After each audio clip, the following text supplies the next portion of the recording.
Hey guys, Gary from Fida Fund. I wanted to show you guys a comparison in between the different methods of cash out. I've been getting a lot of inquiries or questions about my clients.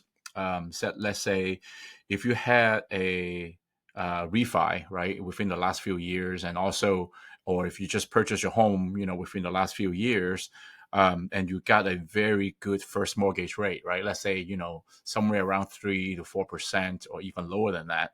But we all know that there's been a lot of price appreciation that happened around the last couple of years, especially during the pandemic. So there's a lot of trapped equities inside your house, and you want to take advantage of it. But at the same time, you don't want to touch your first mortgage. So what is a kind of like the best way, for you to take advantage of it, right? Or to the cheapest way or the most cost-effective way to do a cash out. So I'm going to compare, basically three different ways of taking a cash out. The first one, of course, the easiest. Everybody has a first choice is doing a HELOC. The HELOC, the advantage of it is that it's relatively easy. The rate is usually lower, and also the cost is lower because the lender fee is usually lower. There may or may not be an appraisal required depending on how much you wanted to get out, and also how was the total loan to value combining the first and the second mortgage. So, and then another thing about a HELOC that is great is that usually within the first 10 years, they call it the draw period, is interest only, right? So you just need to pay the interest. I mean, you can pay the principal too if you wanted to. But you don't have to. They won't fix the loan after the first 10 years, which is called the draw period. And then it would just turn itself into usually a 20-year fixed closed second mortgage. So, and then the second way is a cash out refi, right? The cash out refi is, let's say if you owe, in our example here, we have a home that was purchased 1.15 million, let's say, maybe 3 years ago, right? And then it has appraised up to 1.4 right now. So you have a 649,000 first mortgage, and then you wanted to, refinance that and then take some money out at the same time, right? And then the last method that we wanted to show you is what we call the debt consolidation. So let's say you have some credit cards you have some balances on, and you got a couple of car loans, and the rates is it's not zero financing. I mean, because if you do zero financing, then why even bother to touch it, right?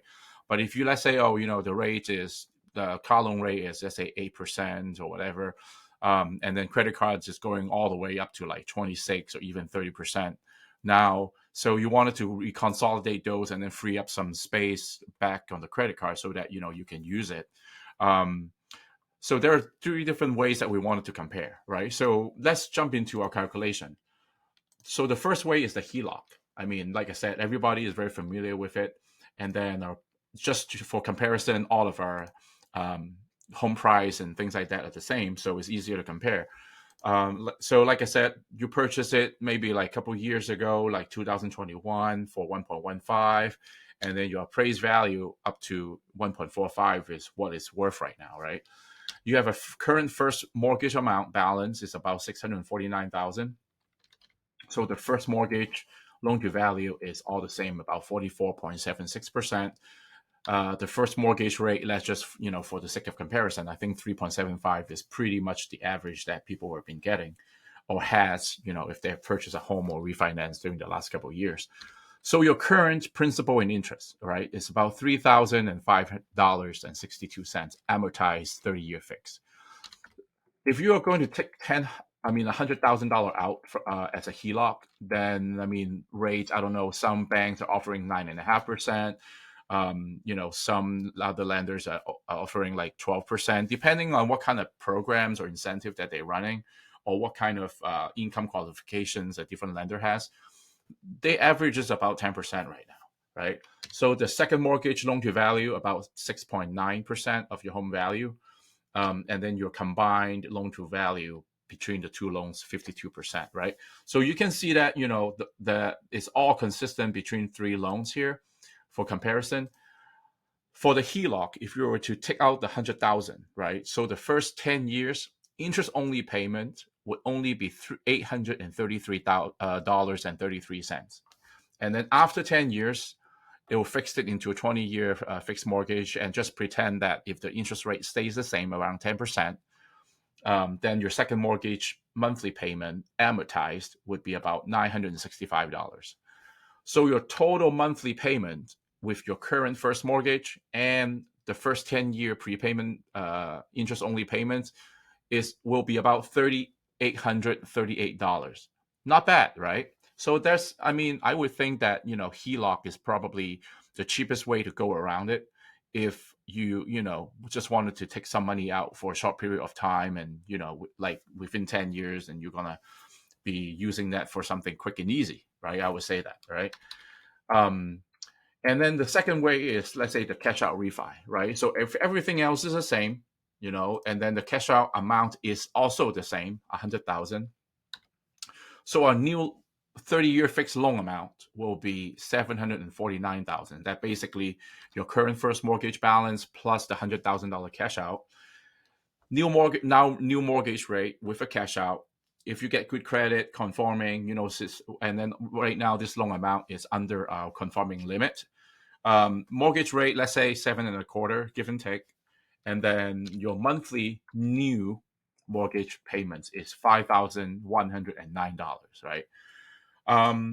Maybe that's what you like, but just judging the difference between these two, I would say most people are going to lean towards the HELOC instead of the cash out refi. There are maybe a couple,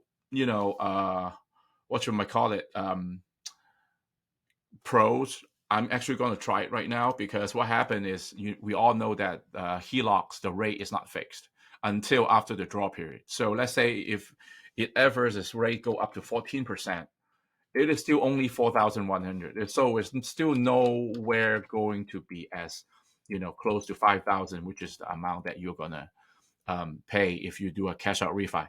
So I can say that if you just want to take some money out, 9 out of 10 times HELOCs, hands down winner, right? Unless if your first mortgage, is significantly higher, right? Let's say, if you have a 5.5%, then right now we are getting closer to, the 4,500, right? Or if you have a 6% first rate, it's getting closer and closer to the, new monthly payment if you were just take the cash out refi, right? Okay, so let's go back, to our 3.75 for comparison and look at our third option, right? Our third method, debt consolidation.